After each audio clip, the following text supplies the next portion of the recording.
자, 지금부터 제71차 최고위원 회의를 개최하겠습니다.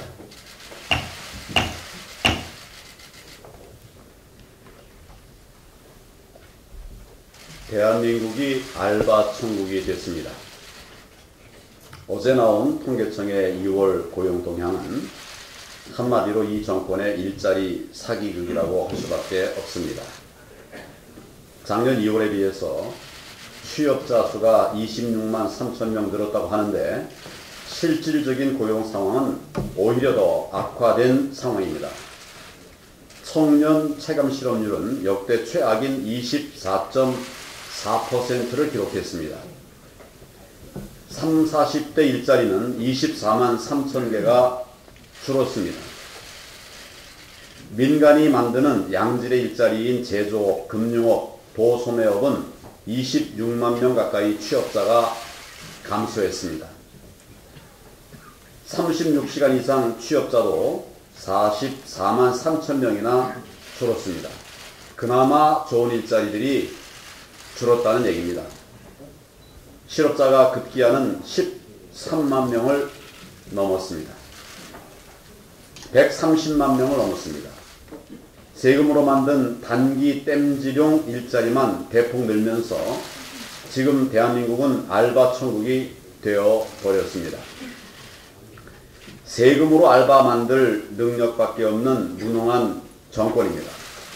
이 정권이 일자리 예산으로 쓴 돈이 무려 54조 원이 되는데 도대체 이 막대한 돈을 어디에 다 쓰고 이처럼 참담한 고용 성적표를 받았는지 철저히 따지겠습니다. 문재인 정권 경제실정백서위원회를 조속히 출범시켜서 54조 원의 행방을 비롯한 경제 실정을 낱낱이 조목조목 파헤치고 우리 당의 대안도 최대한 빨리 내놓도록 하겠습니다. 국민이 원하는 질 좋은 일자리를 만드는 방법 있습니다. 이미 정답이 다 나와 있다고 해도 과언이 아닙니다. 과감한 규제 개혁으로 기업들이 뛸 수 있도록 만들고 노동시장 개혁으로 귀족노조의 기득권을 깨는 것만이 고용 참사에서 벗어날 수 있는 길입니다.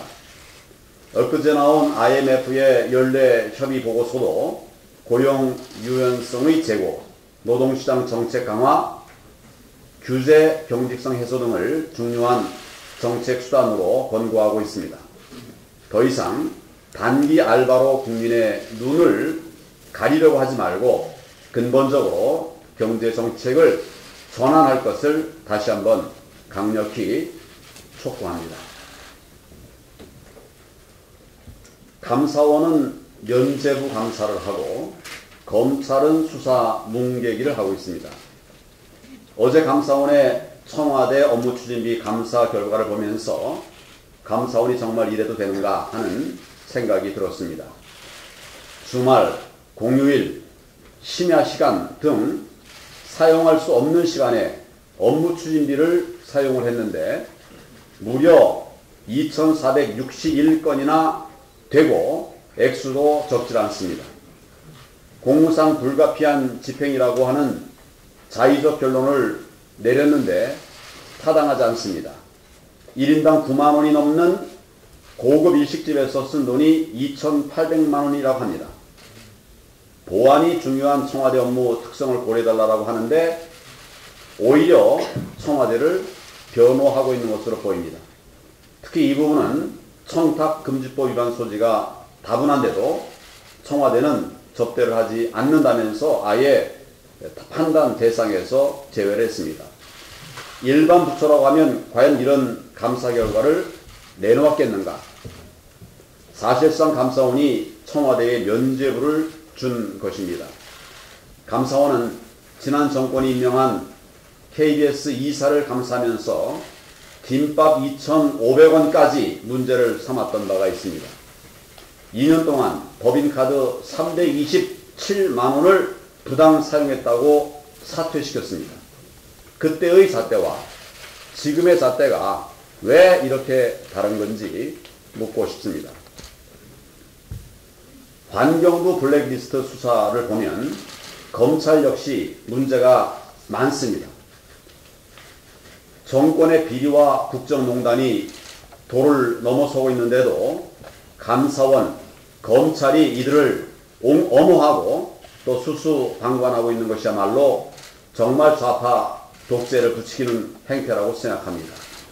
이런 식으로 계속 간다면은 이 정권이 끝난 뒤에 감사원과 검찰이 가장 먼저 국민의 심판을 받게 되지 않을까 걱정이 됩니다. 오늘 우리 당이 좌파 독재 저지 특별위원회를 출범시킵니다. 이런 문제들을 낱낱이 파헤쳐서 또 필요하다면 국정조사와 특검도 추진해서 모든 비리들을 국민 앞에 밝혀내도록 그렇게 하겠습니다.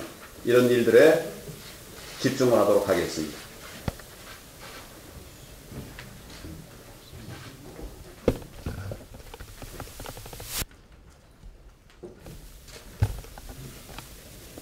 대표께서 일자리 감소에 대해서 말씀하셨습니다.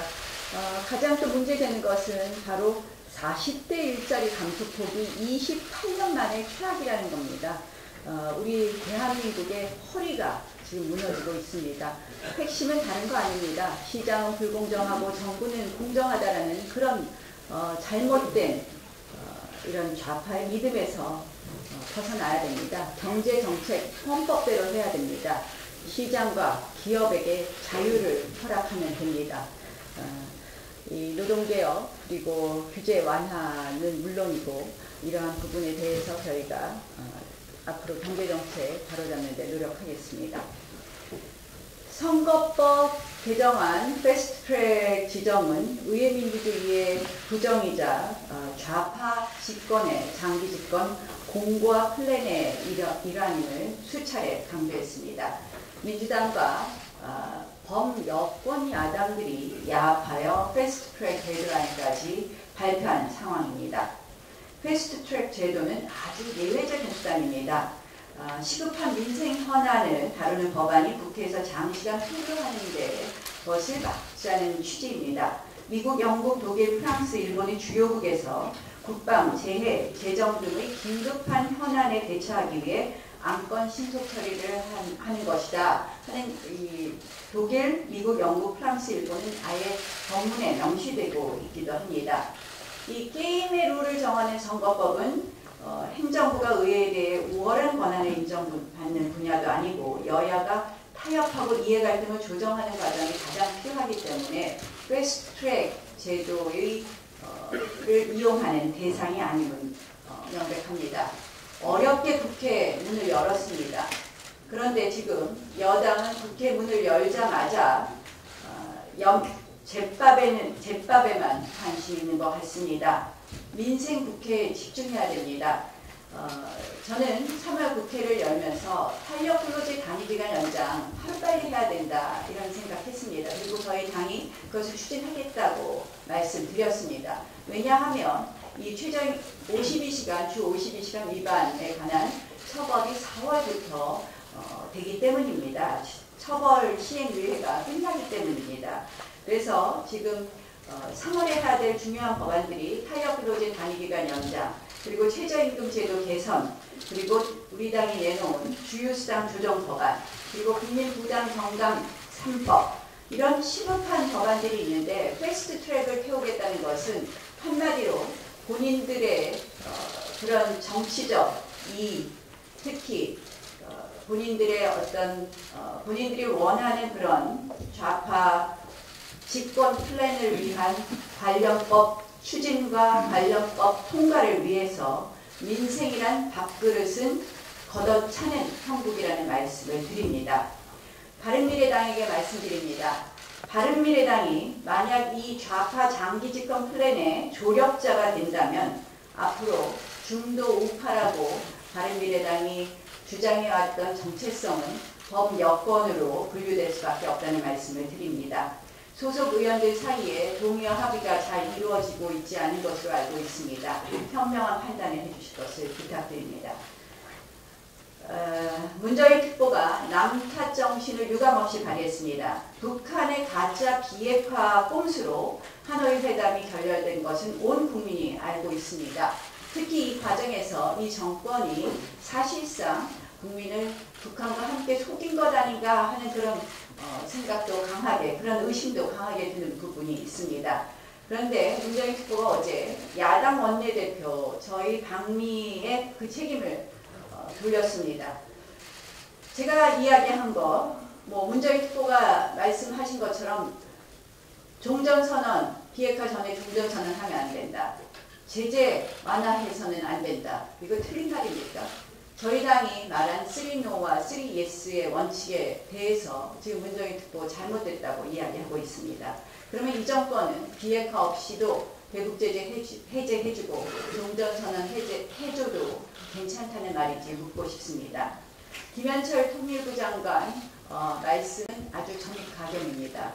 사드 배치, 대북제재 제재 해제에 대한 발언을 넘어서 북한 관련 유엔 인권결의안에 왜 찬성표를 던졌는지 이해하지 못하겠다는 그 발언을 보면서 통일부 장관으로는 절대 해서는 안 된다는 말씀을 다시 한번 드리고 싶습니다.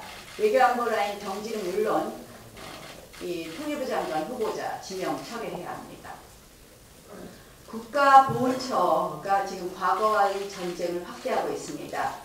기존 독립유공서원자 대상으로 전수조사하겠다고 합니다. 그래서 사회주의 활동 경력자 298명에 대해서는 재심사를 통해서 서원 대상자를 가려내겠다고 합니다. 그런데 그 과정에서 지금 친일 행위를 하고도 독립운동자 행세를 하는 가짜 유공자는 가려내겠다고 또 합니다. 물론 가짜 유공자 가려내야 됩니다. 그런데 본인들 마음에 안 드는 역사적 인물에 대해서는 친일이라는 구시대적 올가미를 또 씌우는 구시대적은 제가 잘못 말했습니다. 친일이라는 올가미를 씌우는 것 아닌가 하는 생각입니다.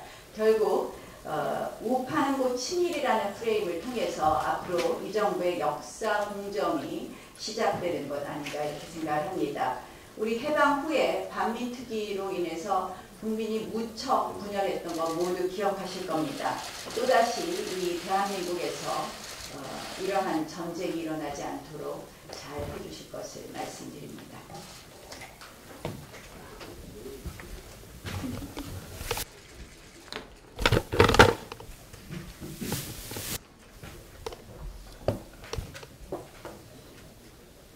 네, 지금 국회에서는 여야 사당이 독일식 연동형 비례대표를 도입하자고 연일 압박하고 있습니다.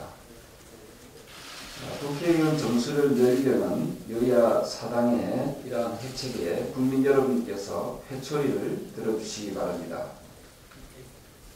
비례대표를 늘리지 않으면 대한민국의 민주주의는 더 이상 없다고 합니다. 하지만 세부 내용을 보면은 여야 사당의 주장이 얼마나 어처구니 없고 반국민적인지를 확인할 수 있습니다. 독일의 경우 국회의원 정수가 598명으로 정해있지만 연동형 비례대표제로 인해서 현재 독일의 국회의원 정무는 무영위한 상태입니다. 2017년 총선에서 무려 709명이 국회의원으로 당선되었습니다. 111명이 늘어났습니다. 우리나라의 경우 지난 20대 총선을 토대로 연동형 비례대표제를 적용해 보았습니다. 단순 연동형 비례대표제로 정했을 때 38명이 늘어납니다. 근데 이것을 독일식 보존 연동형 비례대표제를 적용하게 되면 112명이 늘어나게 됩니다. 과연 연동형 비례대표제를 주장하는 정당들이 국민의 이익을 대변하는 것인지 아니면 자신들의 정당의 이익과 기득권을 확보하기 위한 것인지 가슴에 손을 얹고 고민해 해야 될 사항입니다. 모 일간지 1월에 조사한 여론조사에 의하면 국민 10명 중 7명이 국회의원 수를 늘려서는 안 된다고 반대하는 입장입니다. 이미 다수 국민들이 국회의원 정수 확대를 반대하고 있는 상황에서 연동형 비례대표제를 도입한다는 것은 국회 자체가 큰 불신을 받게 될 것입니다. 저는 여야 사당에게 단호하게 요구합니다. 진정 국민을 위한다면 비례대표 확대를 위한 논의를 즉각 중단해 주시기 바랍니다. 또한 비례대표 폐지가 헌법개헌 사안이라면 이것을 국민투표에 붙일 것을 제안합니다. 국회의원 정수를 확보하기 위해 국민들은 안중에도 없는 이러한 야합 형태는 마치 침대를 몸에 맞추려는 것이 아니라 몸을 침대에 맞추려는 의상실한 그런 행위라는 것을 분명하게 말씀드립니다. 이상입니다.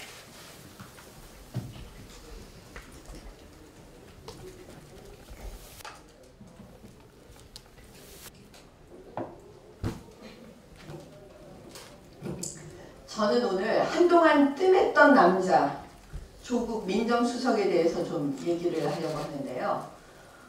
그 조국 민정수석이 국회에 되고 그 공수처 관련 법안 통과시켜달라고 하면서 했던 얘기로 알고 있는데, 공수처 대상에서 국회의원들 빼줄 테니까 뭐 빨리 해달라 뭐 그런 취지 아니겠습니까? 그런데 그 진짜 속내는 첫 번째는 국회를 조롱하는 거겠죠. 특히 자유한국당 국회의원들 조롱하려고 하는 거겠죠. 그 다음에 두 번째는 얼마나 공수처 만들고 싶었을까. 너무나 급했구나 라는 생각을 했습니다. 그 이유는 그 대상에 대한민국의 고위공직자는 거의 다 포함이 됩니다. 특히 판사, 검사들. 최근에 마음에 안 맞는 판결했다고 성창호 판사 기소한 건 여러분 다 보시지 않았습니까? 그럼 결국에는 뭐냐면 판사, 검사들 시녀로, 권력의 시녀로 만들겠다는 뜻 아니겠어요? 이런 의도로 조국 민정수석이 얘기하는 거 이것도 맞습니까? 그래서 저는 그 조국이라는 사람이 어떤 일을 했는지 우리 국민들이 또 잊으셨을까봐 제가 말씀을 드리는데요. 인사검증 이 정부 다 실패했지 않습니까? 중도 사퇴한 사람 얼마나 많습니까? 그 다음에 감찰한다고 공무원들 휴대폰 다 빼앗았잖아요.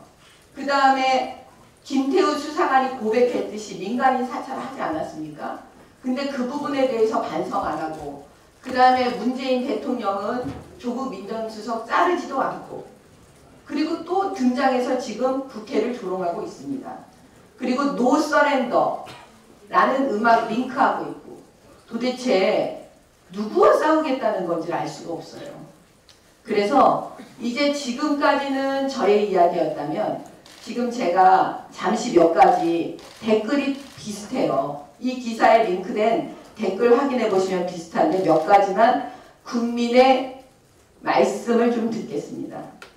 검찰도 정권의 개노릇 충실히 하는데 이런 거를 또 만든다는 건 대놓고 정권이 방기되는 놈은 죽인다는 건데, 성창호 진의 편이라고 생각할 때는 가만두다가 김경수 실형 때리니 적폐라고 기소하는 꼬라지 보소.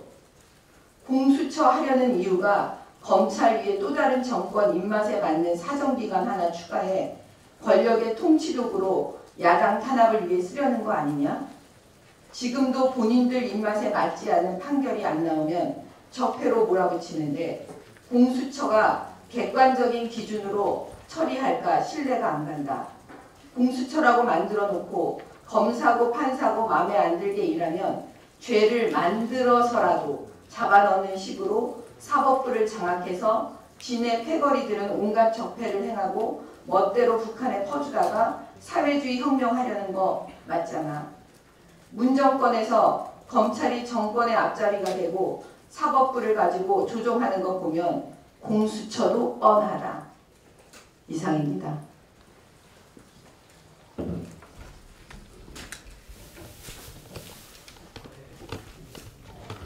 예.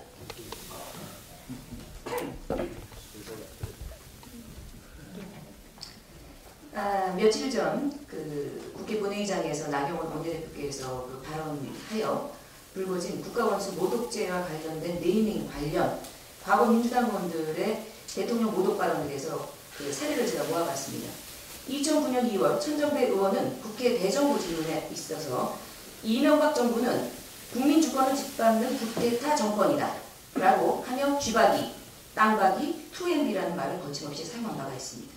2010년 12월 천정배 의원께서는 이명박 독재심판 결의회를 열고 이명박 정권 헛소리 개그하는데 어떻게 해야 하는가, 응징해야 하지 않겠나 라고 죽여버려야 하지 않겠느냐, 이런 막말을 한 바가 있습니다. 2013년 7월 홍익표 수석 대변인께서는 브리핑에서 민주주의 귀태, 태어나지 않아야 할 사람이라는 설명으로 인용되고 있는 박정희와 기시 노부스케이 후손들이 아이러니하게도 한국과 일본의 정상으로 있다, 이런 막말을 한 바가 있습니다.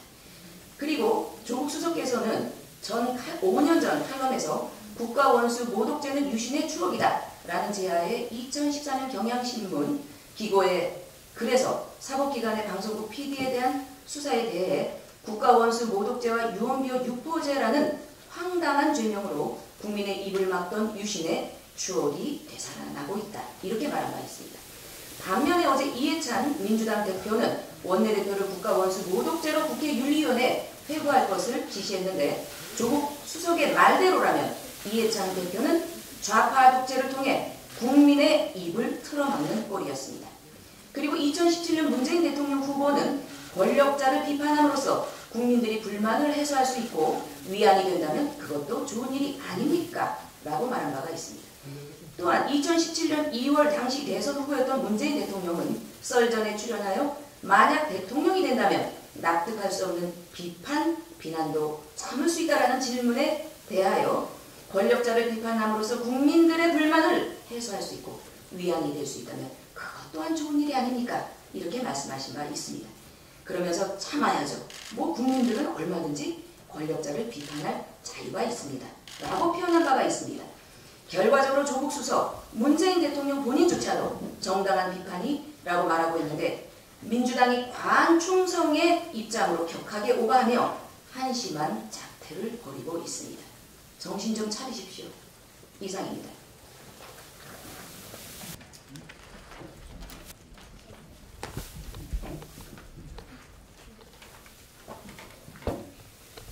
예, 어제 통계청에서 지난달 일자리 고용 동향에서 발표를 했습니다. 당 대표님과 원내대표님께서 말씀 이렇게 했습니다만 중복되지 않는 부분에서 좀 설명을 드리겠습니다.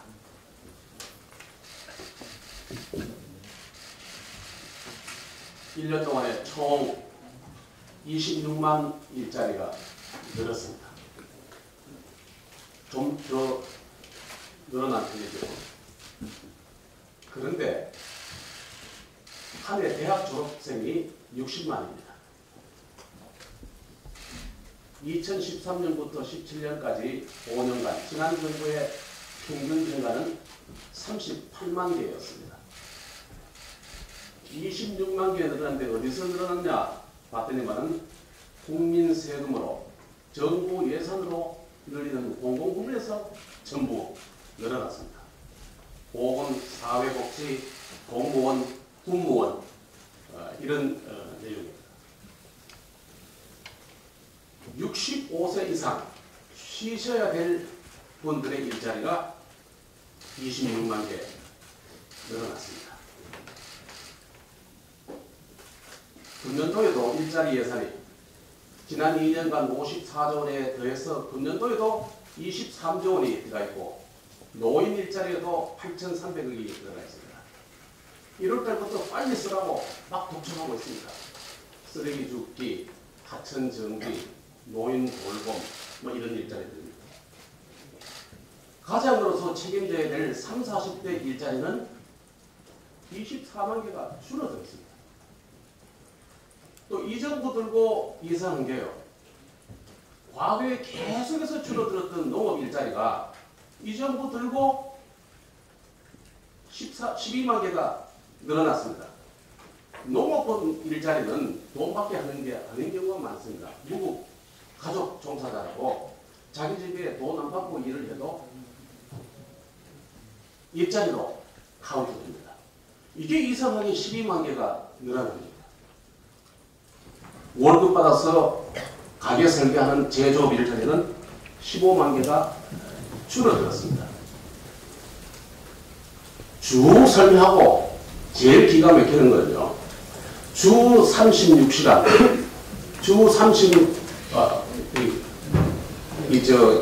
월 36시간, 또 하루에 한 2시간 더 못 됩니다. 그거라도 해가지고 한 3, 40만 원 받는, 계속해서 받는 사람은 44만 개가 줄어들었습니다. 전부 한두 시간, 그 이하로 받는 일자리가 늘어난 겁니다. 국민들을 더 화나게 하는 것은 일자리 늘었다고 경제부총리 나오시고 정부에서 홍보하는 모습입니다. 원내대표 연설에서 밝혔습니다만 제대로 된 일자리는 기업이 만듭니다. 소득 늘려서 지갑 불편을 주는 것은 시장이 합니다. 자유한국당 제대로 된 일자리 기업에서 만들고 시장에서 돈 벌고 월급 받아서 제대로 생활 설계할 수 있는 정책 꾸려나가도록 대책 마련하겠습니다. 이상입니다.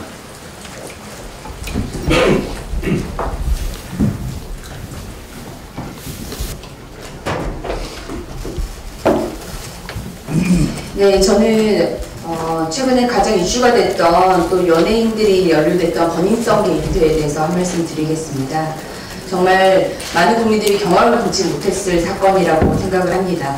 저도 마약, 성적대, 성폭행, 탈세 이런 범죄 영화에서나 비법한 내용들이 실제 현장에서 버젓이 벌어지고 있다는 것에 대해서 경악을 금치 못했습니다. 특히 성관계 불법 촬영 영상을 단체톡으로 공유하면서 피해 여성들을 조롱하는 것은 결코 있을 수 없는 행위자 명백한 범죄입니다. 그런데 이제 또한 문제가 지금 경찰 고위층이 이 사건에 연루되어 있다는 의혹인데요. 이런 대형 범죄 행위가 버닝썬 클럽에서 장기간 걸쳐서 이루어질 수 있었는지 굉장히 의문이고, 이것은 경찰의 기요가 있을 수 있다는 유추가 충분히 설득력이 있어 보입니다. 지금 이제 경찰청장까지 나서서 126명의 경찰을 수사에 투입하겠다 이렇게 했는데요. 이로써 또 명확해지는 것 하나가 있습니다. 여러분 기억하시겠지만 드루킹 대성 불법 여론조작 사건에 경찰 수사 교환 40여 명 정도가 투입됐었습니다. 이로써 정말 명확해지는 것은 그때 당시 경찰 수사가 얼마나 부실했는지를 또 여실히 증명해 준다고 봅니다. 저는 이 버닝썬 게이트가 경찰 무차별까지 대두되고 있는 상황에서 이번 사건은 경찰이 직접 손을 떼는 것이 맞겠다라는 생각이 듭니다. 국민적 의문도 계속해서 증폭되고 있는 상황이기 때문에 저는 경찰 고위층도 연결이 되고 일선 경찰들까지 모두 연결되어 있는 이 사건에 검찰이 직접 수사해서 의혹을 소화하는 것이 맞겠다라는 말씀을 드립니다. 그리고 지금 이 사건으로 인해서 많은 피해자들이 있는데 대부분 20대 초반의 여성 여대생이나 신인 연예인 분들이라고 합니다. 그런데 문제는 이런 피해를 당했지만 여성들이 피해자이면서도 두려움에 떨고 있다는 것입니다. 이게 피해성들이 맞닥뜨리는 현실입니다. 누군가의 동생이고 누나이고 자녀일 수 있습니다. 여러분, 저는 동양성을 찾거나 유포하려는 그 어떤 행위, 그리고 피해자를 추측하려는 그 어떤 행위도 우리 사회에서는 있어서는 안 되는 것이라고 생각합니다. 모두 자정과 성숙한 모습으로 이 사건을 또 지켜봐 주시고, 저는 검찰이 직접 수사해서 이 사건의 문제를 파헤치고 진상을 규명하는 것이 맞겠다라는 말씀을 다시 한번 강조해 드립니다.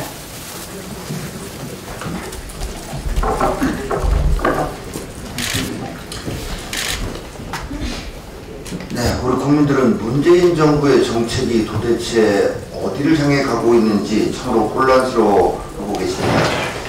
그 배경은 저희가 분석하기로는 이 정권 초기에는 좌파 교조주의자들이 정책을 이념으로 만들어내고 밀어붙이다가 이제 선거가 다가오니까 선거 기술자들이 내부에서 득세하면서 기승전 총선으로 정책을 흔들어대면서 이것도 저것도 아니고 정책의 목표도 기조도 도대체 무엇인지 알 수 없는 이런 상황이 됐고 정책의 일관성은 완전히 실종되는 이런 혼란 상황이라고 분석을 하고 있습니다.